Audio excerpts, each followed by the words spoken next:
Thanks very much, Anas, and I'd like to bring greetings from Stop the War to this meeting here tonight, and to congratulate the organisers on it, and to say that this has to be one of the most important questions facing us today. It seems to me that 5 years ago, when we set up the Stop the War Coalition, there were three demands that we put forward. The first was to stop the war, which is fairly self-explanatory. The second was to defend civil liberties. And the third was to stop the racist backlash against Muslims, which we believed would come from the war on terror. Everything we said about the war 5 years ago was true. They didn't listen then. They're not listening now. But the truth is they have lost the argument over the war. Yesterday, even Henry Kissinger, the man who brought us the Vietnam War, has said that we cannot win in Iraq. They cannot win in Afghanistan either.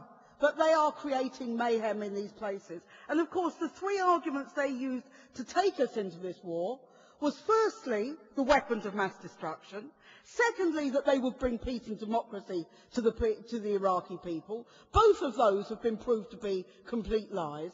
So what is the third argument that they have to harp on about? It is the one about the clash of civilizations. And that is what they are doing now. And because the Muslim community, which has been such a great part of our movement, stood up and campaigned against the war and was the most political community in the country over this war, the Muslim community is now being made to pay the price by this rotten and bankrupt government which is attacking it time and time again.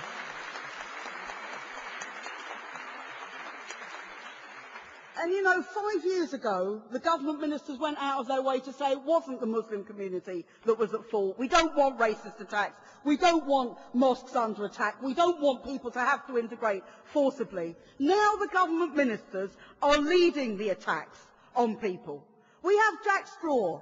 Do you really believe, as MP for 27 years in Blackburn, that Jack Straw has suddenly found there's a problem with women wearing the veil?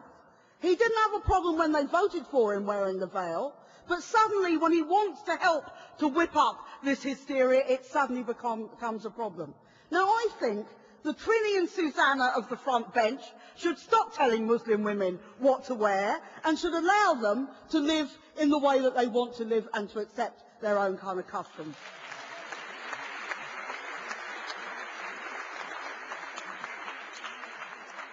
We've had loads of them. We had John Reid telling Muslim parents to keep their children away from extremists.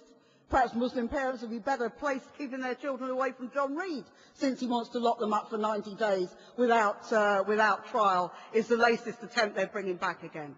And time and again, we've had Ruth Kelly, we've had all of them going to the East End of London and telling Muslims what to think, how to act, all these other kind of things. And they do so on the grounds of extremism and terrorism. Now, what is extremism and terrorism? We all condemn the terrorist acts like the bombing last year. But what do they mean by extremism? Anybody who goes to a political meeting, anybody who goes on a demonstration, anybody who says something that they don't want to hear, is this going to be classed as extremism? And this is a serious problem that we have. I was a student at the London School of Economics more than 30 years ago, which at the time was very unusual for having many, many overseas students. And many of them were political refugees. They were from Saddam Hussein's Iraq. They were from the Shah's Iran. They were from apartheid South Africa. They were from Franco's Spain. And eventually they were from Chile, which had been the victim of a terrible coup. And the idea that what we did then, if we had done then what they're talking about doing now, to spy on people, to say that students couldn't discuss what they wanted to discuss, to say that they couldn't organise politically, would be the worst form of McCarthyism, and that is what we are going to have if we don't stop these attacks. And I'd like to conclude as well by saying that they talk about integration. Now, I think we should be very careful about this talk of integration.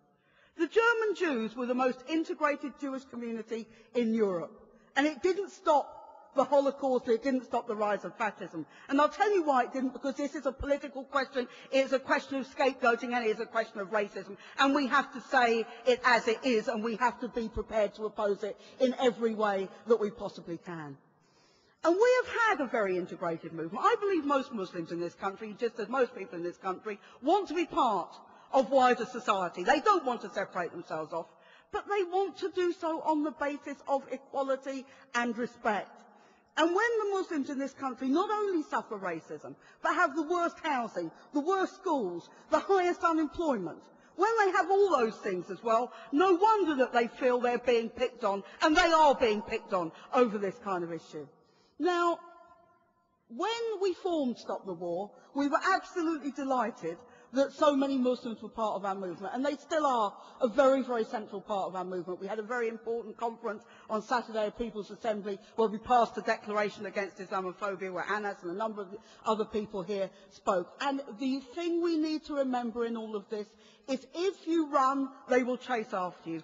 If we stand united, if we're united, man and women, black and white, Asian, whatever religion, whatever background, if we stand united and say no to this attack, then they cannot beat us. And that is the crucial question that we must remember. United we stand, divided we stall. Let's stand together.